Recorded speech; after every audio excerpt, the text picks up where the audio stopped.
Hi, everyone. Well, welcome again to Comic Talk.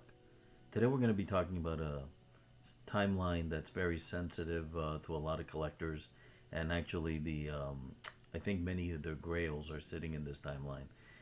For those of you that don't understand what a grail is a comic you've been seeking. And actually, in this episode, you're going to see one of my grails that I've actually succeeded in capturing.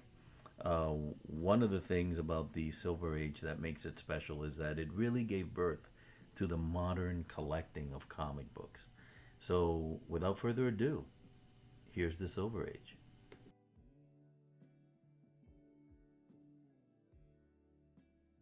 In the beginning, how do we even start without talking about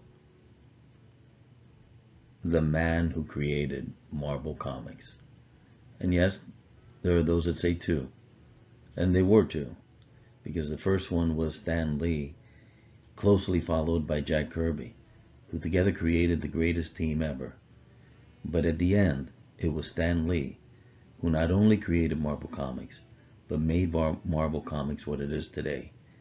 Because of his vision, because of everything he wanted to accomplish for us, its fans, he continued to struggle and fight through some of the hardest times Marvel ever saw.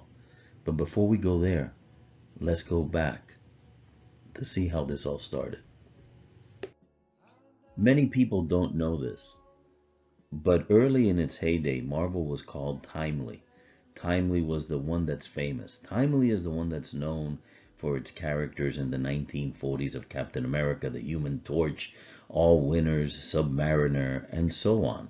But in between Timely and the Marvel comics you know today, it took on the name of Atlas.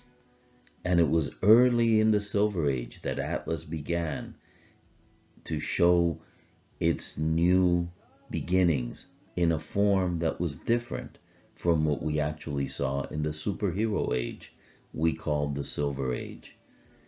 In the beginning of the Silver Age, the last years of the 50s, early years of the 60s, culminating with Fantastic Four number 1, we had issues in Tales to Astonish, Strange Tales, and other horror sci-fi oriented comics that Atlas was producing.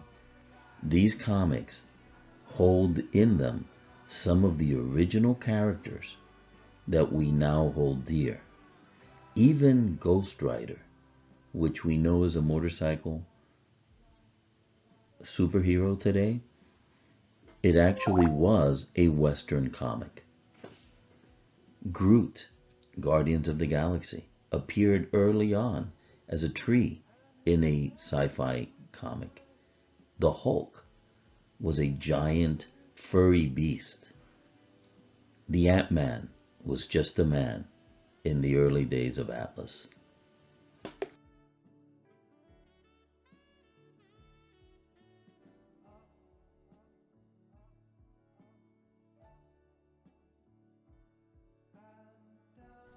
So, in the beginning, where do we start? Well, we start with the man who started it all.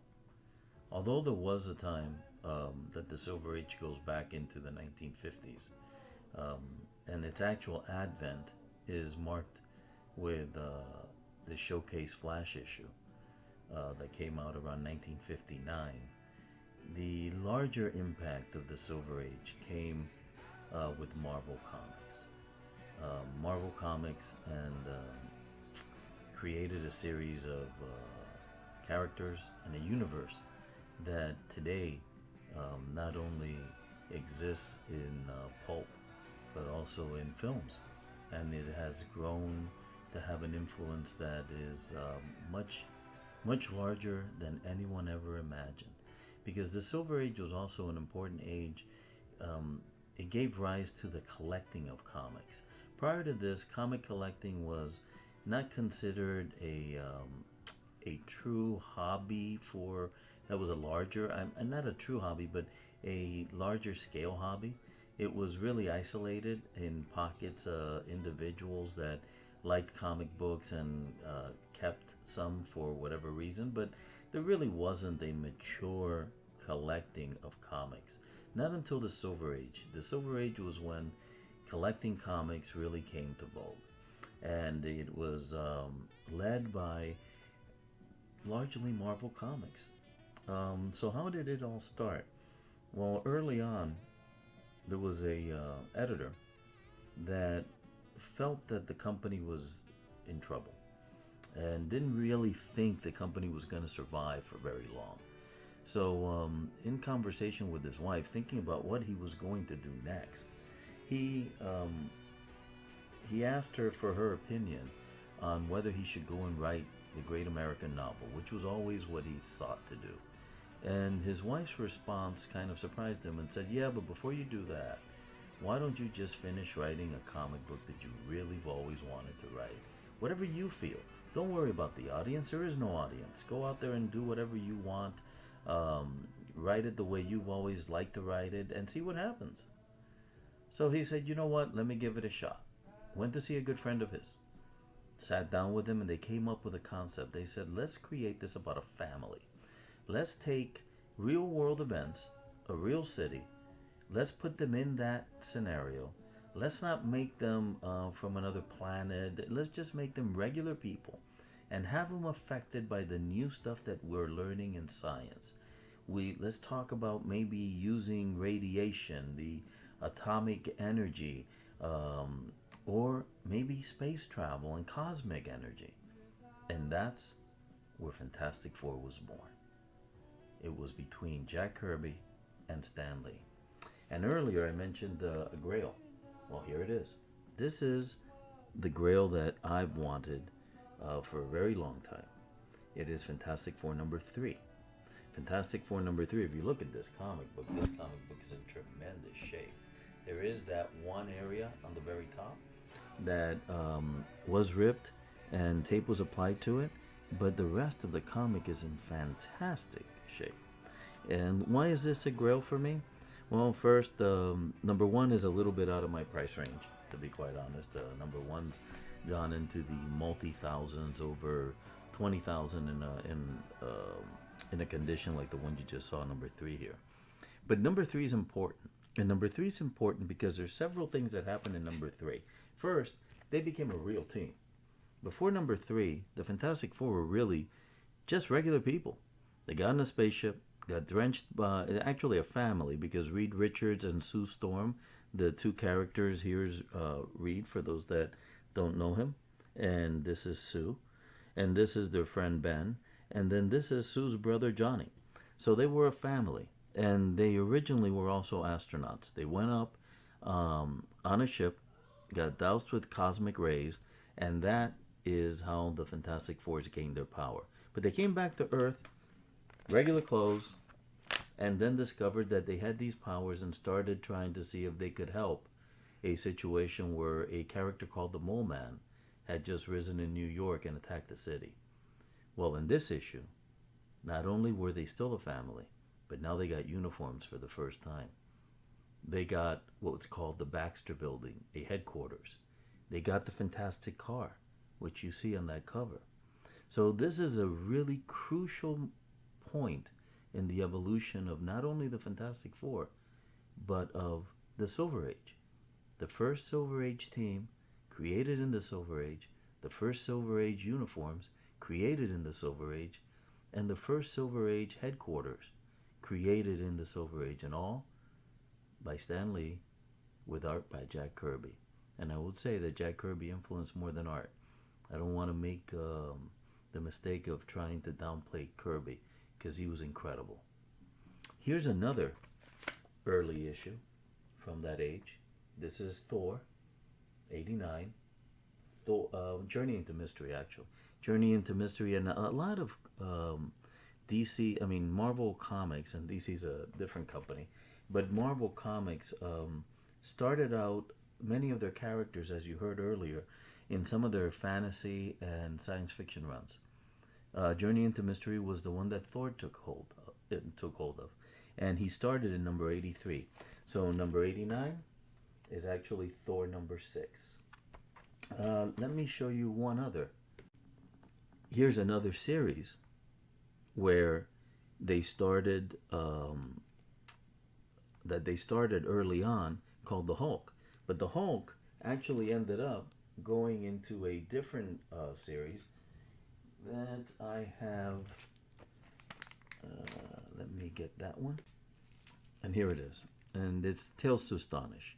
This issue itself is actually a team up between the Submariner and the Incredible Hulk. Both went on after issue 100, which is the one you see here. They went on to create their own lines of comics. Hulk went into his and became Incredible Hulk 102. Or actually, 101, I believe, was the first issue, or 102. And that was because it came after this one. So, Tales to Astonish became the Incredible Hulk in a very similar way to how Journey into Mystery went on to become the Mighty Thor. But now, back to the Incredible Hulk. This, as you'll notice, is an early issue of Incredible Hulk. It's a number 5. This is actually one of the only 6 issues that were created of the Incredible Hulk before they stopped and had him join Tales to Astonish. So what was happening was that they were testing different characters, and they were deciding to test them in the runs that they originally had after the Fantastic Four actually blew away everyone's expectations. Soon after came Spider-Man. And Amazing Spider-Man was developed from a series called Amazing Fantasies.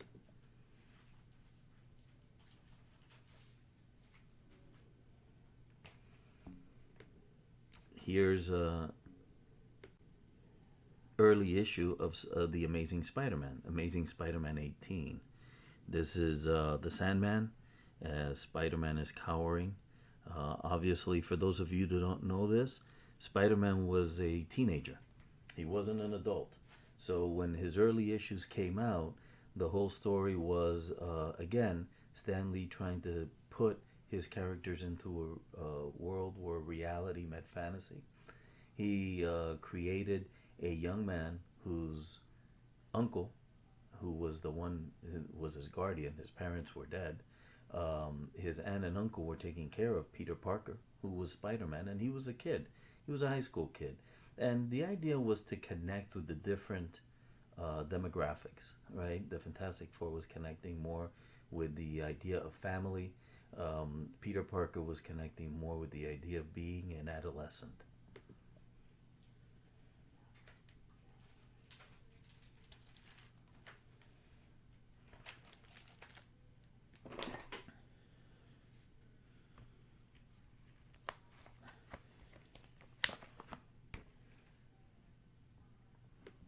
One other thing that was done during this era is some of the older characters were brought back. Many of you don't know this, and many of you might, but this is the original Ghost Rider. The original Ghost Rider was actually penned by a great artist called Frank Frazetta. And I will be talking about Frank Frazetta more in the Golden Age of Comics when I do another episode. But Ghost Rider, which this is one of the Marvel issues of Ghost Rider, was brought back by Marvel. Marvel had a tendency to bring back their Golden Age heroes. For example, this is a copy of of Fantasy Masterpiece. Fantasy Masterpiece was a collection of reprinted issues from the past, and this was a way for Marvel to reintroduce its Golden Age heroes, which were Captain America, the Human Torch, and Submariner. Now, some of you may not know this, but there are actually 2 Human Torches. By the way, this is another Fantasy Masterpiece, as you can tell. This one deals largely with aliens, and there's no heroes on here. This again comes from the age of sci-fi and fantasy that predated the heroes. And as Marvel was growing up, it started to leverage everything it could to enhance its brand and to draw in more more readers. So these were replicas or reprints of some of the earlier issues of Marvel, and like I said, including some of its sci-fi issues. But as I was saying, they would bring back their heroes, and something that many didn't realize is that the Human Torch existed before the Fantastic Four. It existed back in the what was called the age of the Golden Age, the Timely Age of comics, which is Timely was Marvel's original name in the Golden Age, which dated from the mid 30s till around 1952, 51. Then you had the Atomic Age, and then later it came into the Silver Age. The Atomic Age was a very short run, and I have an episode that covers the Atomic Age and EC, which was one of the greatest lines of comics ever. But anyway, going back to the Human Torch, the original Human Torch was an android. He had nothing to do with the Human Torch of the Fantastic Four. But amazingly enough, he is actually the predecessor or the original version of a character in the Avengers called the Vision. The Vision is the robot, the Human Torch, reconfigured by Ultron and created as the Vision. He is actually the original Human Torch. So not only did Marvel use these original fantasy series like Strange Tales for its new characters, but it did spin-offs. For example, there was a huge run on Strange Tales, I believe from 108 or something to that effect, through like 140, where Strange Tales was basically the Fantastic Four's Human Torch and the Thing. And they ran through many issues until they were also joined by Doctor Strange, which this is one of those issues. And then Doctor Strange more and more took over that series, and eventually Strange Tales became also Doctor Strange and Shield. And I'll show you one now of that. But this one's interesting. Notice who we've got down here. Marvel had a habit of trying to merge reality and fiction. And the Beatles were one of the first rock groups that ever be featured in a comic book. And it was Stan Lee and Marvel Comics that did that in Strange Tales. By the way, here's what ended up with Strange Tales. Nick Fury, you've heard of Nick Fury from the movies? Well, Nick Fury, the agent of S.H.I.E.L.D., and Doctor Strange controlled the title called Strange Tales. It was divided. Half of the comic book was dedicated to Nick Fury, agent of S.H.I.E.L.D., which was more a James Bond prototype, and the other half was Doctor Strange. There is something about Stan Lee that loves mysticism and also enjoys mythology, which is the reason why he chose Thor. Many people don't know this, but Thor is actually not registered by Marvel Comics. It predates Marvel by several thousand years. Thor is the Norse god of thunder, and therefore Marvel has the image of their Thor different than the image of the original Thor from the Norse mythology. But it's the same guy. Marvel has taken a twist on Thor and has made him an alien with such advanced technology that he is perceived as a god. But the reality is he's not. He's just a semi Superman with some ties to Nordic legend. By the way, if you want to know about Thor, I also have an episode that covers one of the greatest stories Marvel ever did as a one shot, and it was the end of the world, Armageddon, literally told through Thor, and what would happen in the Norse history or in the Norse mythology at the end of the world, and how Thor would end the world. That is the Almighty Thor issue 200. Obviously, one of the most biggest hits in movies has been the Avengers, and the Avengers were born in the Silver Age. The theory was DC Comics, National Periodical, which is their actual name. DC is derived from Detective Comics, which was one of their series, the more popular series of Batman. Eventually, it was so popular they took on the name Detective Comics, shortened it to DC, and now we all know DC Comics. But their real name was National Periodical. Anyway, when Stan Lee was looking at how to recreate or start the Silver Age with Marvel, he realized that they needed teams. And he looked at the Justice League and thought, how can I make my own Justice League? And he did just that, creating the Avengers. But by no means was DC asleep during that time. Some of the best artists were working in DC. Here's an example of Neal Adams. Neal Adams was a great artist that was working in DC, and I wanted to show a DC comic, although we're not talking about DC, because I think it's important that people realize the Silver Age was not a Marvel Age. It was a Silver Age. Here's a plastic man that DC brought back, just like Marvel. They reached back into Plastic Man from the golden age of comics in the 1940s and brought him back and created a new line with new fans. By the way, we briefly talked about Nick Fury. Guess what? Here he is. This is the original Nick Fury. He was called Sergeant Fury and his Howling Commandos. This series continued on for years, and it was based on World War II. And in this series, Captain America and Sergeant Fury would periodically find each other. Eventually, Sergeant Fury became the agent of Shield. Shield became a equivalent of a super secret CIA, with more in league with 007 type scenarios and fighting world domination of an evil group, and several evil groups, one of them called Hydra. But Captain America and Sergeant Fury regularly would team up to fight Hydra, and in the World comics, in the World II comics, they would also team up to fight Hitler and some of the other villains from that era. As I mentioned, here's an example of Justice League.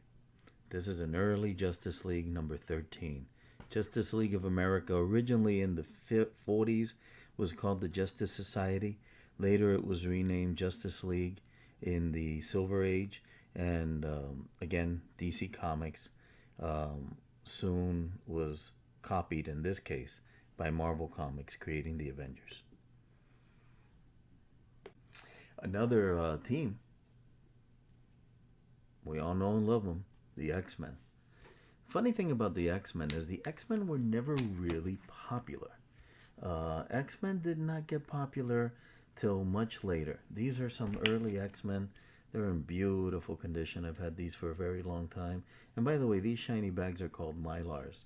Mylars are top-end comic book collector bags that are meant to keep the comics in as good a condition as possible. Obviously, every one of these has what's called the backing board also. The backing boards help in preventing the acid from the comic books to eat through the comic. Comics are made of pulp, and pulp is actually very acidic. And after a while, that acidity starts transforming the comic into more yellow colors and less vibrant colors. So one of the things you want to do is try to keep them in a cool temperature. Fortunately, I've always had mine in air-conditioned environments. But the X-Men that you just saw, like this one, were the original X-Men. Like, these are actually, again, I mentioned earlier, an artist by the name of Neal Adams. I've met Neal Adams. He's actually a great guy. Has some weird ideas. He believes in, I think it's either the flat Earth or a hollow Earth theory. So there's some questionable things going on there. But reality is, incredible artist. And did some of the best work ever. Also helped an enormous amount of artists gain recognition. Created a artist organization that looks after aging artists. What some people don't realize is that many artists died very poor. For example, there was an EC creator called Johnny Craig. He ended up having Parkinson's, which didn't allow him to continue to draw into his old age, and died in basically a home for the homeless in New York City. Well, Neal Adams helped prevent that from happening. He went after Warner Brothers when they made Superman, and got them to recognize Joe Shuster and Siegel as the creators, and got them money from the movie that started the Superman and the comic book films in the late 70s. And he was instrumental in doing that. If it wouldn't have been for him, they would have gotten nothing. Um, Here's the newer X-Men that you all know now. This is issue 96. They started in issue 94. And as I was saying before, even in these issues right here, these are all reprints. These are reprints of earlier X-Men because the X-Men became so unpopular, for lack of a better word, that Marvel started just reprinting them to keep the name so that no one would be able to take the name, but really had very little following. Interesting story. In the around 1978, I think I sold an entire collection of X-Men number 1 through 100, and I believe at the time I got somewhere around $250 for the entire thing. I mean, it was still 1979, but that was really cheap. Some comics at that point, Superman number 1 was already valued at 50,000. So let's go back to where we started, Fantastic Four. You know, if you never read Fantastic Four in its early beginnings, you really won't understand what a great series this was. Fantastic Four was not only a superhero series, but it was a science fiction series. They created a thing called the Negative Zone, which I think we're going to see now in the next version of the Marvel Universe when they bring them in. There's a character in it called Annihilus. And right now, Annihilus' first appearance is way up there. I think it's over $1,000 already. But, and for good reason. It's one of the best stories they ever had. Of course, here's a early Fantastic Four number 7. Earlier you saw number 3. This is another one. Here's number 32. Beautiful comics. And let me tell you, the stories are incredible. Here's a giant size annual. And that guy you see right there, that is Doctor Doom. Doctor Doom, if you look behind me, right there, appears in Fantastic Four repeatedly. He is their arch villain.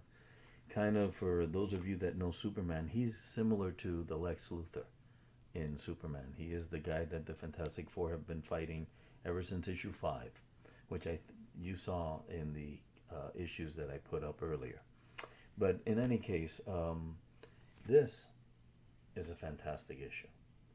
This is the first appearance of Galactus, and actually second appearance of Silver Surfer, but it's becoming more and more sought after. The first appearance was the one that everyone was chasing, and now people have come to realize this is where they really come together and the story takes form. Here's some other issues of Fantastic Four. Number 60. Guess who's there again? Doctor Doom. Fantastic Four 61. This is the Sandman. We saw him earlier in the issue of Spider-Man that I showed. Fantastic Four 80.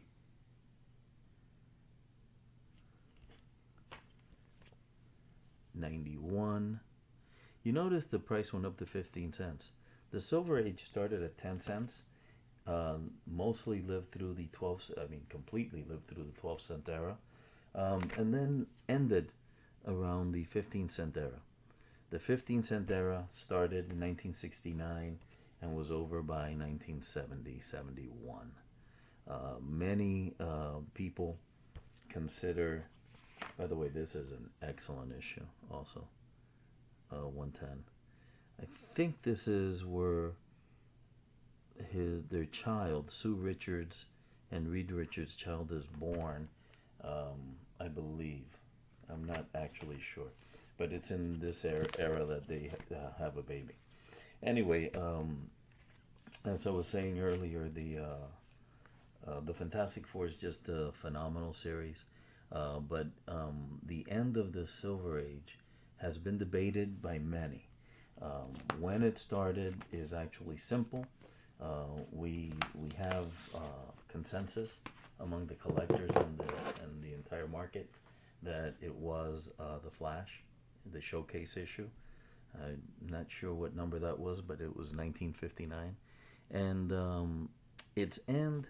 There's been some debate. I'll show you an issue that many people. Oh, I thought I had it here. Oh, by the way, here's a great issue of Spider-Man. This redid the Amazing Fantasy, and it was much later, not nowhere near the Silver Age. Here, let me show you some other Spider-Mans I've got here. I've got some very nice Spider-Man comics, and what I've tried to do is keep my comics that are in the best condition, and try not to keep any that were in poor condition. So these are all in what I would consider to be 8.0 and above. Some of them I would even challenge as a 9. Now, today's world, the collectors are much pickier. But when it comes to Silver Age and Golden Age, you can only get so picky because they just don't exist. So the fact is, and I've mentioned this before, there are so many people going out there and paying an enormous amount of money for comic books that are maybe a year old. And I understand that people like to collect keys, but in this channel, we're trying to educate people on the greater market and not what's hot today and what's not. I try to show you things that are going to be hot forever, because these are the things that gave birth to the collection of comic books. These are the things that have created, by the way, these are John Romita. John Romita is famous for Spider-Man.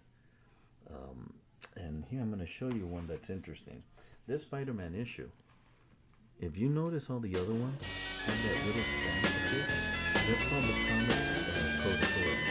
It was an organization You know that it would be untrue. to ensure You that know that I would be a liar if I was to say to you, girl, we couldn't get much higher. Come on, baby, light my fire. Come on, baby, light my fire. Try to set the night on fire. The time to hesitate is through. No time to wallow in the mire. Right, so it really Try now, we can only lose, and our love become a funeral pyre. Come on, baby, light my fire. Come on, baby, light my fire. Try to set the night on fire.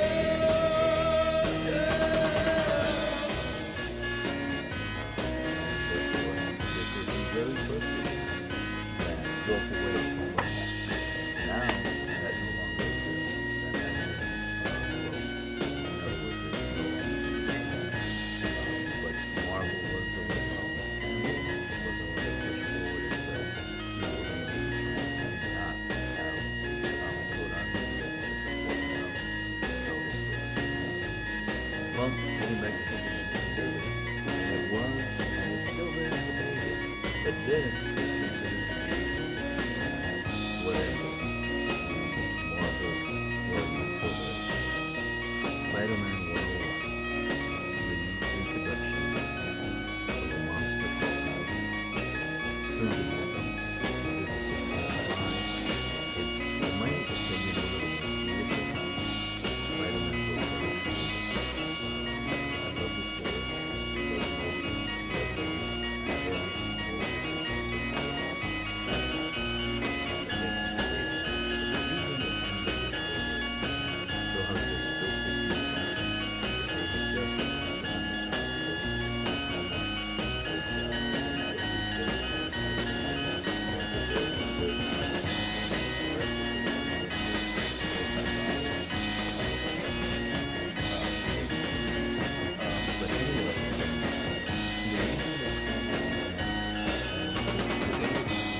Growing up during the Silver Age was an era of wonder. We had the Apollo missions, but we also had Marvel Comics. We had Star Trek. Every one of those made an impact on the kids growing up in that age. But none more, I think, than Marvel Comics. It touched us in every single way, from every single angle. And we owe a debt of gratitude to Stan Lee, who I personally met in the in the lobby of a small hotel in Miami, Florida in the early 1970s. And the one thing I learned from Stan is he loved comics. He loved Spider-Man, and above all, he loved and identified with the Silver Surfer. And that'll be for our next podcast.